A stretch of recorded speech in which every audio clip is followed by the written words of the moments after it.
Welcome to this edition of Under the Radar for Saturday, July 8th. And first up, let's talk about Australia's biggest self-identified victim, Yasmin Abdel-Magid. So you may have heard that Magid is moving to London. That's right, kids, but in true Magid form, she couldn't do it without reminding us all of how oppressed she is. So she left us with an essay she'd written months ago, published in The Guardian. What are they so afraid of? I'm just a young, brown, Muslim woman speaking my mind. By asserting my identity in a way that challenges my place in the world, I inadvertently challenge those who feel entitled to their privilege and status. The lack of self-awareness in the title permeates this whole sorry piece, and in fact permeates her whole life to this point. The reason why people object to the way you assert your identity is because most reasonable, non-bigoted people have learned from the lessons of history, from people like Martin Luther King, that your brownness and religion aren't that important. It's the content of your character that counts, your contribution to society, the notion that your ideas and opinions will be judged on their merits, not on the identity of the person espousing them. This essay should have been titled The Long Whinge. And don't worry, I'm not going to put you through a thorough reading of it. If you're that much of a masochist, you can do that yourself later. But just take the first sentence. What are they so afraid of? This is in reference to an interaction she had with an unnamed person at the Jaipur Literature Festival. Here's how it allegedly went down. Some guy wanders over to her at the event and says, "Oh, I know you. You're the girl they're all talking about." She says, "Good things, I hope." His response, "Oh, no, I'm afraid not. They all disagree with you, really." "Oh, I do wish they would disagree to my face. I would love to have a conversation with them." The agent shook his head. It was late and he looked slightly intoxicated, which was probably why he was more forthright than Englishmen usually seem to be. "Oh no one would do that. You're very intimidating. We're all a little frightened of you." I flashed my biggest, pearliest smile and pointed at my teeth. "Look at this face. Hey, how could I possibly be intimidating?" But it seems there is something incredibly intimidating about a young, brown Muslim woman who's unafraid to speak her mind. No, there's nothing intimidating about you. The pushback you receive comes from your poorly conceived ideas.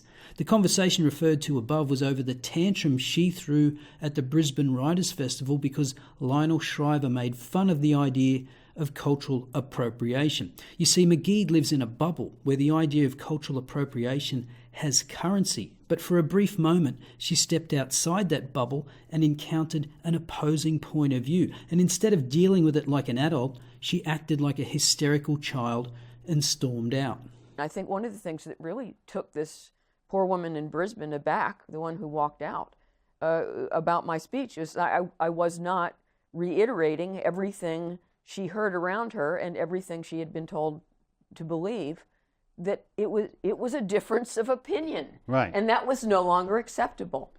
Exactly. This has nothing to do with your brownness. It's the poverty of your thinking. The same dearth of intellect that prompted you to say that Islam is the most feminist religion. Again, the idea is not criticized because you're a Muslim. It's because it's factually incorrect and utterly absurd. And the other reason people criticize you is because you lack the basic self-awareness to realize that whilst pushing your toxic identity politics agenda, you are simultaneously the beneficiary of your identity. You were given a plum job at the ABC, flown around the Middle East on a junket to promote your own book at taxpayers' expense, invited to have dinner with the Prime Minister of Australia, then turn around and accuse others of being entitled to privilege. That's what pisses people off. Your arrogance, your lack of humility and gratitude for the opportunities you've been given. And then instead of addressing arguments and criticism, you wrap yourself in the cloak of victimhood.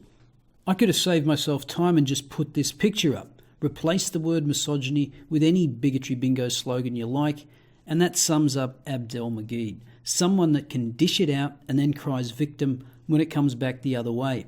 Well, good riddance, Magid, and my condolences to the people of the UK. But before you start popping the champagne, Australia, whilst it seems we've gotten rid of one identitarian bigot, we've replaced her with a whole education program. Whiteness 101, University's racial literacy course, asks uncomfortable questions.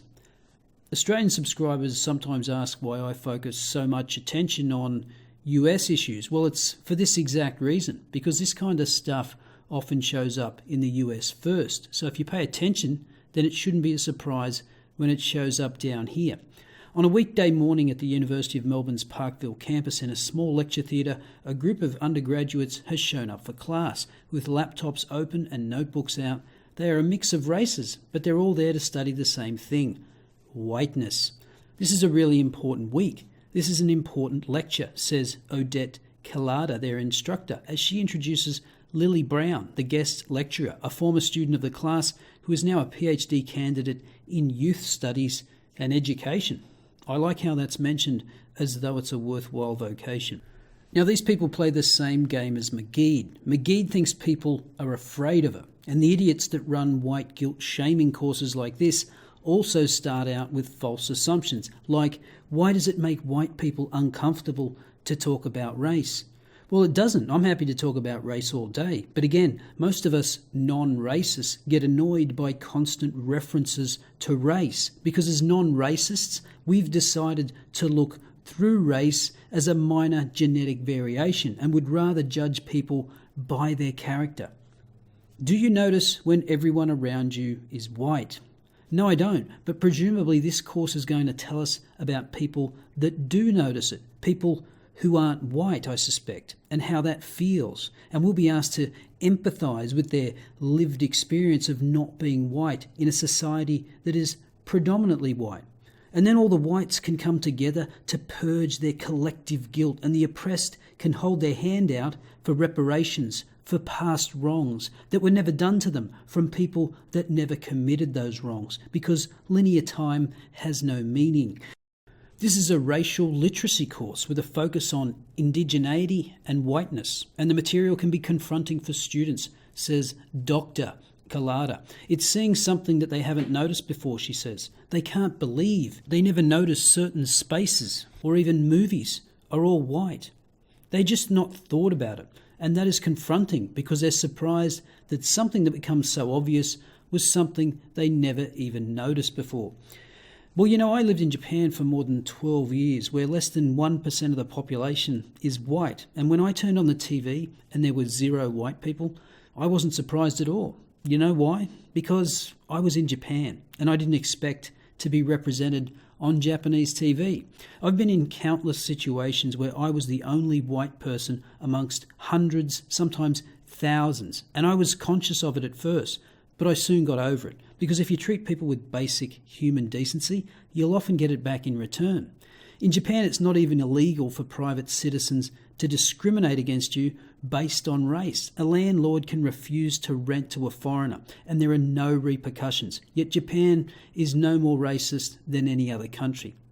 Dr. Collada says it's not possible to talk about race without addressing whiteness. As the idea of race developed into a hierarchy, the idea of whiteness developed, and it develops as an idea of a racial category that is at the apex of the racial hierarchy, she says. Whiteness is a social construct with a very particular, specific history. And there it is. Whiteness is a social construct. Well, what a surprise. Everything is a social construct to a postmodernist. Look at the way this is framed. Whiteness is at the apex of the racial hierarchy. Nothing like good old truth by assertion. Who decided this hierarchy? This is just a way of circumventing the historical record. Yes, Whitey came up with the best, most prosperous way of life ever known to mankind. And it's so good that many others around the world want to get a piece of it. And the great part about Western civilization is that it doesn't discriminate. You can be part of it regardless of your race. Oh, sure, there was some colonialism along the way, definitely some racism, but we figured it out. We got past it. But people like Dr. Collada haven't. Well, that's on you, Doctor. White people urged to lean into discomfort. For Robin DiAngelo, a white American educator and racial equity consultant. Now, for those of you not familiar with the notion of equity as it's used here, that's just code for extreme affirmative action or equality of outcome, whose work is taught in Dr. Collada's course, Resistance and Deflection, are familiar reactions to hearing about the concept of whiteness for the first time. Dr. D'Angelo holds a doctorate in white racial identity and whiteness studies, and she's known for coining the term white fragility. Could you invent a more worthless degree? This chick would be right at home at Evergreen State University, except that she wouldn't get hired under the new equity guidelines because she's white. White folks tend to be very defensive about the suggestion that our race has any meaning, and we tend to respond in ways that will stop that challenge, that will get us back into our comfort zone. I'm not uncomfortable or defensive about belonging to the most successful, prosperous race in history, and nor do I feel one bit guilty about it. It's not fragile in the sense of the impact that those responses have on people of colour, but it's fragile in the sense of the inability to bear the discomfort. Classic projection. But rather than turn away from the discomfort, D'Angelo says, white people should lean into and start building resilience for these conversations. Honestly, we're not going to get there from a place of comfort. Racism is not comfortable. We have to get uncomfortable. Translation, you should be uncomfortable about being white, but get comfortable with racism towards whites. So do you feel guilty about being white, or do you feel excluded for not being white? Let me know your thoughts in the comments below. See you next time.